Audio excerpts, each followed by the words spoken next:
അബു ജോസഫിന്റെ സ്ഥാനാർത്ഥിത്വത്തെ ചൊല്ലി കേരള കോൺഗ്രസ് ജോസഫ് വിഭാഗത്തിൽ ചർച്ചകൾ സജീവം. തൊടുപുഴയിൽ അബുവിനെ സ്ഥാനാർത്ഥിയാക്കുന്നതിനെതിരെ ഒരു വിഭാഗം മുതിർന്ന നേതാക്കൾ രംഗത്തെത്തി. മക്കൾ രാഷ്ട്രീയത്തെ പ്രോത്സാഹിപ്പിക്കരുതെന്ന് PJ ജോസഫിനോട് ആവശ്യപ്പെടാനാണ് ചില മുതിർന്ന നേതാക്കളുടെ ശ്രമം. മതിയായ രാഷ്ട്രീയ പരിചയമില്ലെന്നാണ് അപ്പുവിന് നേരെ ഉയരുന്ന വിമർശനം. പാർട്ടി സ്റ്റേറ്റ് കോർഡിനേറ്റർ പദവിയിലെത്തുന്നതിന് മുൻപ് സജീവ രാഷ്ട്രീയ പ്രവർത്തകനായിരുന്നില്ല.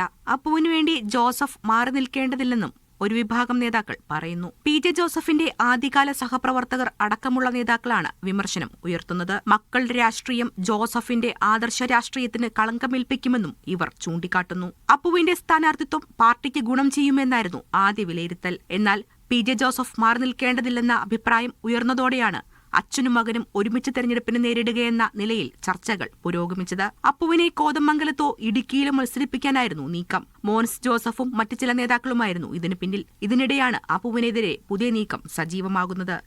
മീഡിയ 1 ഇടുക്കി.